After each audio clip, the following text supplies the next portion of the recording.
لوگوں کی ہدایت کا ذریعہ بنا کر نازل فرمایا. فضل اللہ. تو جہاں روزے کی فرضیت کا حکم دیا ساتھ فرمایا ایام معدودات، گنتی کے دن ہی تو ہیں. ہدایت کی اور رحمت کی، اور اسی پر بس نہیں، ساتھ ہی فرمایا ومن کان منکم مریضا او علی سفر فعدۃ من ایام اخر. اگر کوئی مریض ہے، اگر کوئی مسافر ہے تو وہ دوسرے دنوں میں تعداد پوری کر لے.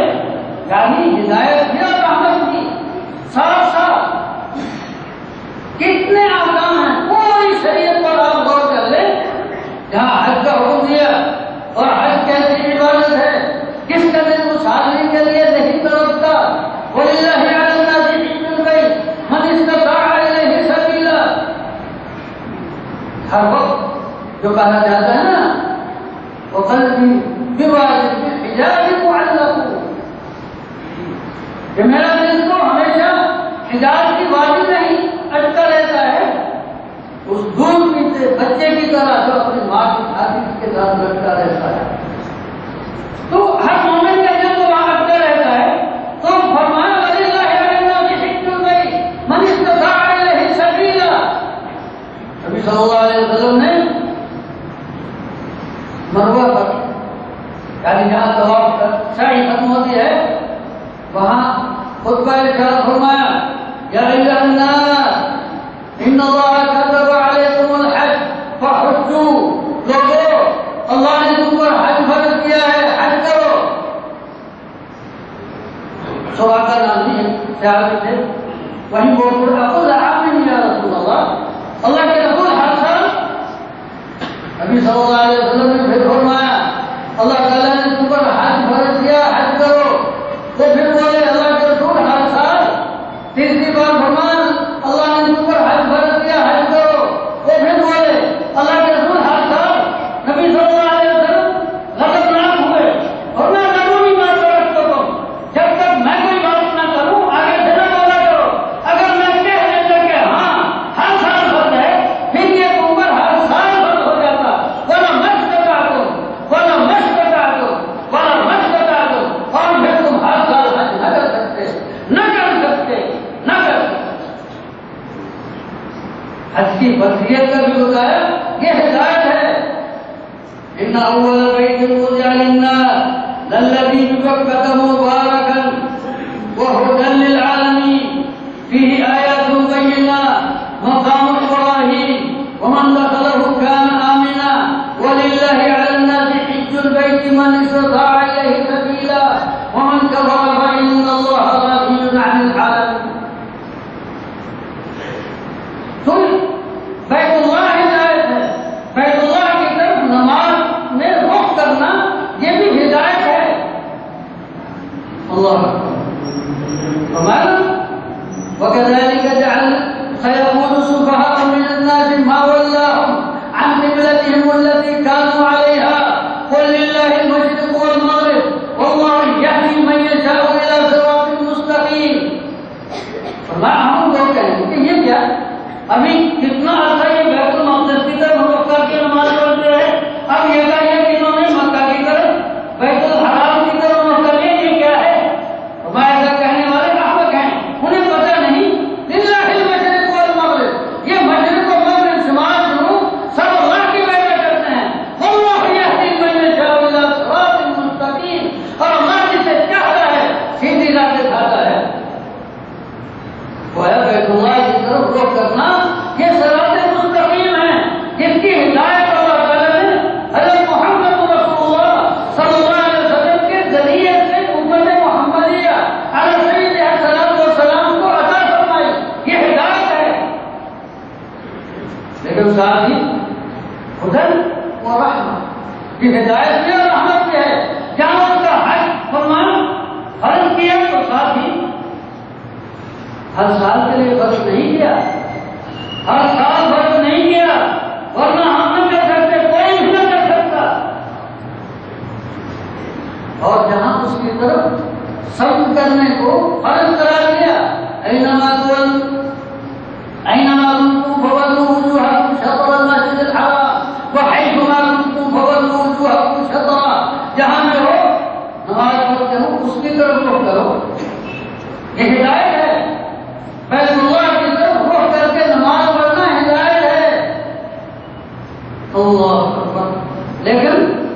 ایسی جگہ ہوتی ہے جہاں پتہ نہیں چلتا، ایسے مقام ہوتے ہیں، ایسے اوقات ہوتے ہیں، ایسی جگہ ہوتی ہیں جہاں آدمی صحرا میں سفر کر رہا ہے، جنگل میں سفر کر رہا ہے، دور دراز ایسی جگہ پر چلا گیا جہاں کوئی اسے بتانے والا بھی نہیں کہ قبلے کی سمت کہاں ہے۔ اللہ تعالیٰ جس طرح بھی رخ کر کے نماز پڑھو گے وہی اللہ کی حکم کرتا ہے۔ قرآن ہدایت کی ہے، رحمت کی ہے، قرآن ہدایت کی رحمت کی ہے، اور صرف عبادات ہی میں نہیں معاملات میں دیکھیں، صرف عبادات ہی میں نہیں معاملات میں نہیں۔ اللہ اکبر۔ قرآن حکیم نے کہا وَلَا تَأْكُلُوا الْأَمْوَالَ إِلَىٰ أَمْوَالِكُمْ، یتیموں کے مال نہ کھاؤ، ان کے مال اپنے مالوں کے ساتھ ملا کر نہ کھاؤ۔ ایک بہانہ یہ کرو کہ ہم ان کے کسٹوڈین ہیں، ان کے نگران ہیں، ان کو بھی اپنے نفع نقصان کا پتہ نہیں ہے، ظاہر یہ کرو اور ان کے مال اپنے مالوں کے ساتھ شامل کر کے کھانا شروع کر دو۔ بِجَانَ يَتْبَعُ، جو ان کے بڑا ہونے سے پہلے ہی سمجھ لو، لَا تَأْكُلُوا اسراف و بیدار ان يكبروا، ان کے بڑا ہونے کے ڈر سے، ان کے بڑا ہونے سے پہلے ہی نہ کھاؤ۔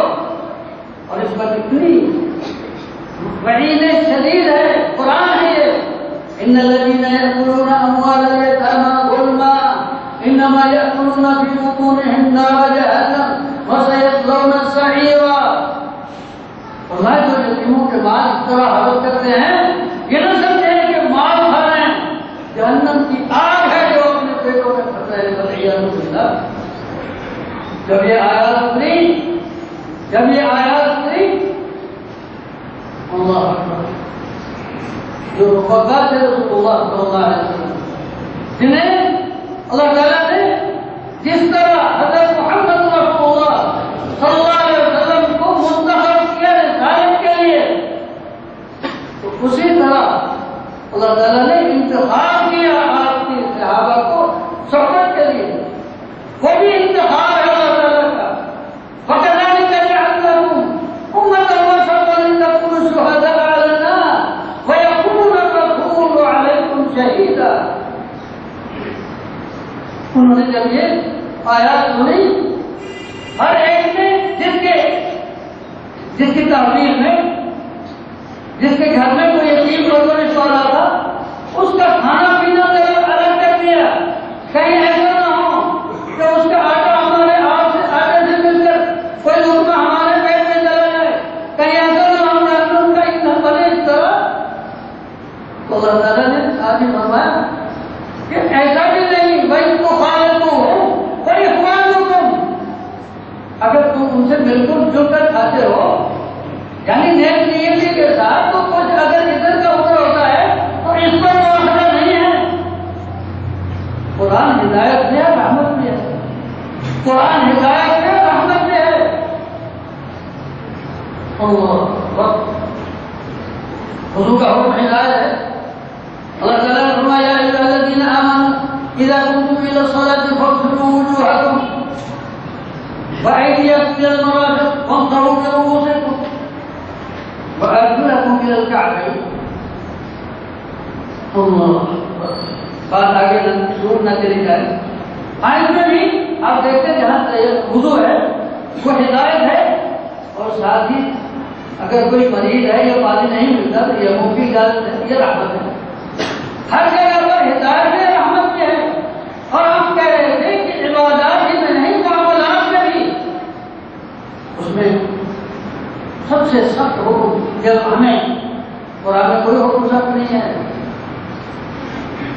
ہمیں جو معلوم ہوتا ہے یا ایھا الذین آمنوا کتب علیکم القصاص بالقتلى الحر بالحر والعبد بالعبد والانثى بالانثى۔ فرمایا ایمان والو، اللہ تعالیٰ نے تم پر قصاص فرض کیا ہے، قصاص فرض کیا ہے، العبد بالعبد، غلام کے بدلے، آزاد کے بدلے، مرد کے بدلے اور عورت کے بدلے۔ معنی یہ ہے کہ جو قاتل ہے وہی قتل ہوگا. یہ نہیں کہ قتل کرنے والا غلام ہے اور تم کہو کہ نہیں ہم اس قبیلے کا وہ غلام جو قاتل ہے اسے نہیں، اس قبیلے کا کوئی آزاد مرد قتل کریں گے.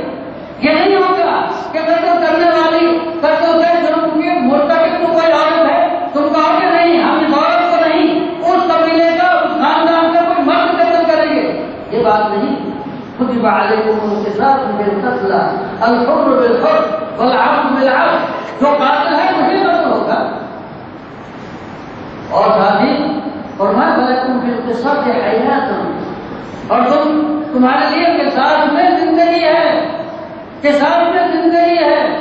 یا اولی الالباب، عقل مندو اگر اس حکم پر غور کرو تو اسی میں زندگی ہے. اگر قصاص کا حکم غائب ہو تو کوئی کسی پر ہاتھ اٹھانے سے پہلے 100 بار سوچے گا. اور زخموں میں بھی قصاص رکھا. اگر کوئی کسی کا دام روکتا ہے اس کا دام نکالا جائے گا. اگر کوئی کسی کا کام زخمی کرتا ہے اسے اس کے برابر زخم لگایا جائے گا.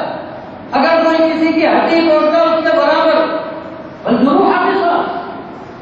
اسی طرح اموال میں بھی حجۃ الوداع میں نبی صلی اللہ علیہ وسلم نے خطبے میں ارشاد فرمایا کہ یاد رکھو ان دماءکم واموالکم واعراضکم حرام علیکم کحرمت یومکم ھذا فی شہرکم ھذا فی بلدکم ھذا، کہ تمہارے سب کے خون، تمہارے مال، تمہاری جانیں، تمہاری عزتیں ایک دوسرے پر اسی طرح حرام ہیں جیسے آج کے دن کا یعنی یوم عرفات اور اگلے دن 10 ذی الحجہ کو بھی یہی خطبہ ارشاد فرمایا کہ آج کا دن یعنی 10 ذی الحجہ یوم عرفات جیسے آگیا کے شہر یعنی مکہ مکرمہ اور میدان عرفات اور منی، مزدلفہ اور بیت اللہ الحرام جس طرح یہ حرمت رکھتے ہیں اسی طرح مسلمانوں کی